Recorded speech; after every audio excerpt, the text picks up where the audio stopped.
இப்போது புதிய அறிமுகம் ஆச்சி ஹோட்டல் சாம்பார் 50 கிராம் ரூபாய் 20 மட்டுமே.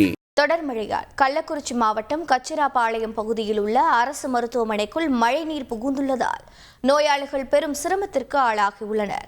இது பற்றிய கூடுதல் தகவலை செய்தியாளர் பழனிவேல் வழங்கிட கேட்கலாம். பழனிவேல் வணக்கம். மருத்துவமனைக்குள் மழைநீர் புகுந்திருக்கிறது. இதை அகற்றும் பணிகள் எவ்வளவு வேகமாக நடைபெற்று வருகிறது? மேலும் நோயாளிகள் என்ன தெரிவிக்கின்றனர்? வணக்கம் மேடம்.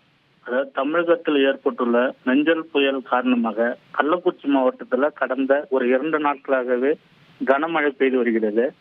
அந்த கனமழையின் காரணமாக கல்வராயன் மலை மற்றும் கல்வராயன் மலை அடிவார பகுதிகளான கச்சராயபாளையம் பகுதிகளிலும் 2 நாட்களாக பலத்த மழை பெய்து வருகிறது.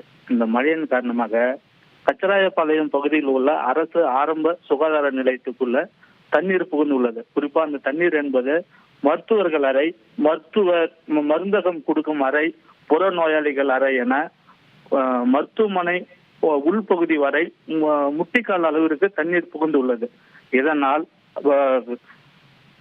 கச்சராயபாளையம், வெங்கடாம்பேட்டை, அக்கராயபாளையம் உள்ளிட்ட பல்வேறு பகுதிகளிலிருந்து அந்த மருத்துவமனைக்கு வரக்கூடிய நோயாளிகள் மிகவும் சிரமத்துக்கு உள்ளாகினார்கள். இதையடுத்து மருத்துவ ஊழியர்கள் ஒரு மின் மோட்டார் மூலமாக தண்ணீரை வடிகட்டும் பணியிலும் ஈடுபட்டு வருகிறார்கள். தகவல்களை வழங்கியதற்கு நன்றி பழனிவேல். இப்போது புதிய அறிமுகம் ஆச்சி ஹோட்டல் சாம்பார் 50 கிராம் ரூபாய் 20 மட்டுமே.